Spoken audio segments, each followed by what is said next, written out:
UF will officially release a depth chart in about a week, but you don't have to wait for that. I was in Gainesville this weekend and I've spoken with several people, and I'm going to tell you who will most likely see on that depth chart coming out in about a week's time. This is probably the easiest position group or two, so I won't spend a ton of time on quarterbacks or running backs. So here we go. Graham Mertz has been the undisputed QB1 since spring, so no surprises there. The QB2 status is still a little bit muddy, but I think the trajectory is that Max Brown is going to be the second quarterback. Either Johnson or Etienne could be considered running back one entering this season. Both are excellent players. I have Johnson listed as the number one guy to start this season, but don't be surprised at all if Etienne turns out to be just too good to keep off the field and takes over as RB1 by the end of the year. Had Cam Carroll slotted here for RB3, but with the unfortunate news that he was injured in the scrimmage and practice on Friday, Treon Webb is likely going to be the third piece of the puzzle in the backfield. Fall camp injuries are the absolute worst, and I hope for the speediest of recoveries for Cam Carroll.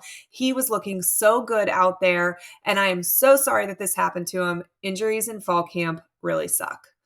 Let's move on to wide receivers and tight ends. I expect the wide receiver position this year to shake out a lot like how the running back position did last year. Older, more established guys like Frazier's, Douglas, and Burke are going to get the nod earlier on. But Napier will slowly start working those freshmen into the rotation more and more as the season goes on. And odds are one of them will pop off and seize a starting spot. Pearsall is, of course, your top dog who will operate out of the slot a ton. Really like what we're hearing out of the young guys, though. Know that Gene and Mizell are going to light it up out there, too. The tight end room has been plagued with injury ever since Napier has gotten to Florida, but it looks like everyone, with the exception of Keon Zipperer, of course, are relatively healthy entering game one. Arliss Boardingham has been outstanding this offseason, and we expect him to be the number one guy in the receiving Y and tight end role, backed up by Caleb Odom, who was injured most of last season, but came on pretty strong in the last couple of games. Dante Sanders is the incumbent for the more blocking-focused H tight end position, but Hayden Hansen has been really impressive this offseason, so don't be surprised if we see him on the field quite a bit as well. Before we go on to offensive line, I want to tell you guys how much I appreciate you and all the growth that we've had on this channel. I'm thinking about doing a live preview show on Wednesday nights when we try to find out about our upcoming opponents. If that's something you would be interested in, let me know and we'll get it on the calendar for the season. Comment and let me know what time and what day you prefer for a preview show. All right, let's move on to offensive line. Due to injuries and personal tragedy, the offensive line depth isn't quite as solid as it was coming out of the spring. But this is still a group that the coaching staff feels really, really good about, especially with true freshman Najee Harris stepping up and pushing for a starting role earlier than expected. From left to right, I think you're looking at Barber, Mazuka, Iguakin, Leonard, and George as your starters. From there, it's Harris, Hudson, and a few others. And this rotation probably isn't as deep as we wanted and we thought we would have at one point. UF needs to remain healthy here through the last week of fall camp and then headed into Utah week. Put these guys in bubble wrap if you have to. We have got to protect the offensive line. Let's go ahead on to defensive line. With the injury to Justice Boone, other guys are going to have to step in and fill that void. Tyreek Sapp is the most likely to take the starting FDN spot, but according to Billy Napier, Jack Pyburn is going to get some playing time there as well. He has been one of the stars of the offseason and is most likely the number 2 guy at both the Jack and defensive end positions, which is a very good thing. One thing we need to notice, though, is the depth of the interior of this defensive line. Napier's transfer portal additions are really going to come in clutch this year for the defense. Watson, McKellen, Banks, and Jackson are all starting caliber D tackles. And we've already detailed on this show how high we are on Cam Jackson in particular. With this lineup, our interior D-line is going to be able to rotate in high quality players and stay fresh all game long. This is something that I think we saw last season. Florida really, the end of the third quarter into the fourth, struggled with a little bit because they just didn't have the depth. I do think that improves a lot this season. So that's good news. Let's move on to inside linebacker.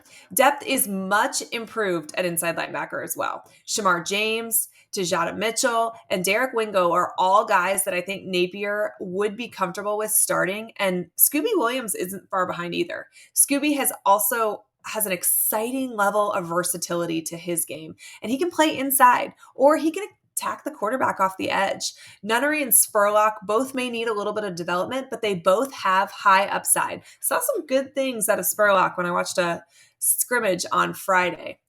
Let's move to the defensive backs. The cornerback room is going to be very exciting to watch this season.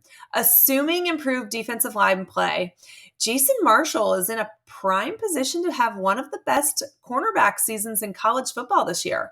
With a good year, he can play himself into the first round of the NFL draft.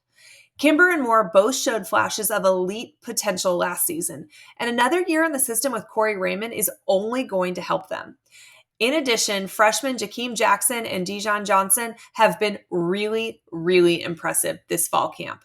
I like Kimber to be on the other starting corner, and Hill to start at the star position. Cornerback is a position where it's more common for young athletic guys to contribute early, so expect to see these guys on the field a lot this year.